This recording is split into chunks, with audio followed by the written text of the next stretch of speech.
It happens in silence. One day, the kindest person you know just walks away. No warning, no explanation, no second chance. They simply vanish from your life like you never mattered at all. And according to Carl Jung, this isn't cruelty. This is psychology's most misunderstood act of self-preservation.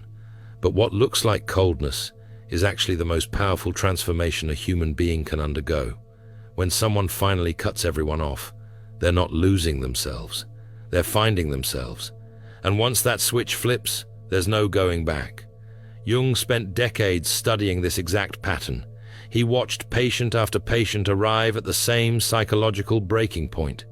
These weren't angry people. These weren't vengeful souls. These were the givers, the helpers, the ones who absorbed everyone else's pain without complaint. Until one day, something inside them snapped. And when Jung looked closer, he discovered this wasn't a breakdown. This was an awakening. The person who cuts everyone off isn't being cruel. They've simply seen the truth about their relationships, and they cannot unsee it. Here's what people don't understand. The person who cuts you off didn't decide this yesterday. They decided this years ago. They just didn't realize it yet. Jung called it the accumulation phase. These individuals spent years observing everything, every broken promise you made, every time you took them for granted, every moment you exploited their kindness. They noticed all of it. They catalogued it. They said nothing. They smiled through the pain. They made excuses for your behavior. They blamed themselves for feeling hurt. But deep in their unconscious mind, a list was forming. A list of every single reason why you didn't deserve their energy anymore. Jung discovered something fascinating about these people. They're not victims, they're strategists. Their brains work differently. They process emotional data like computers process code. While you thought they were weak, they were studying you. They knew your triggers before you did. They understood your insecurities better than you understood them yourself. They mapped your manipulation tactics with surgical precision. They knew exactly what you were doing. They just chose not to use that knowledge. Yet. Because kind people aren't stupid, they're patient. And patience is the most dangerous weapon in psychology. This is where Jung's concept of the shadow becomes critical. Every person has a shadow. It's the part of yourself you refuse to acknowledge. For most people, the shadow contains their cruelty, their selfishness, their capacity for coldness. But for the chronic giver, the chronic helper, the chronic people pleaser, their shadow contains something different. Their shadow contains their strength, their boundaries, their ability to say no, their capacity to walk away.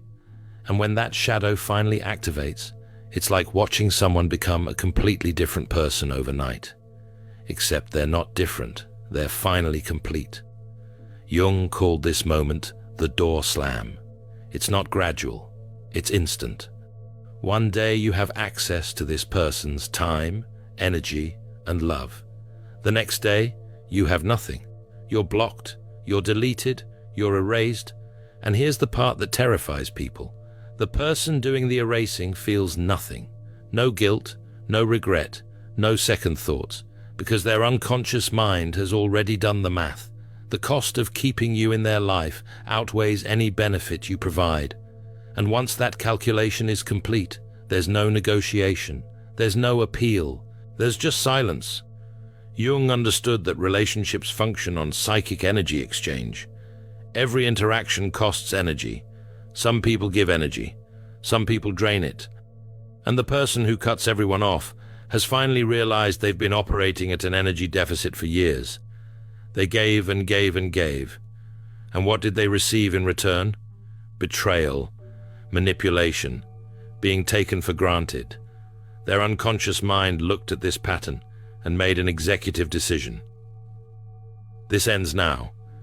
Here's what Jung discovered that changes everything. This process isn't just about ending relationships. It's about individuation, becoming who you truly are. And you cannot become yourself while you're constantly draining your energy for people who don't value it. Individuation requires you to withdraw from the collective, to stop living according to other people's expectations, to stop sacrificing your authentic self, to maintain false harmony. And sometimes that means walking away from everyone, your family, your friends, your partner, anyone who cannot accept the real you. Once someone has seen the truth of a relationship, they cannot unsee it. It's like watching a magic trick and then learning how it's done. The illusion is destroyed forever. The person who cuts you off has finally seen past your performance. They've seen the real you, the selfish you, the manipulative you, the version of you that exploits kindness and calls it love. And once they see that version, the version you showed them before doesn't matter anymore, because they know it was always a mask. What makes this so powerful is what happens after. The person who walked away doesn't fall apart. They don't spiral into depression. They don't regret their decision. They experience something completely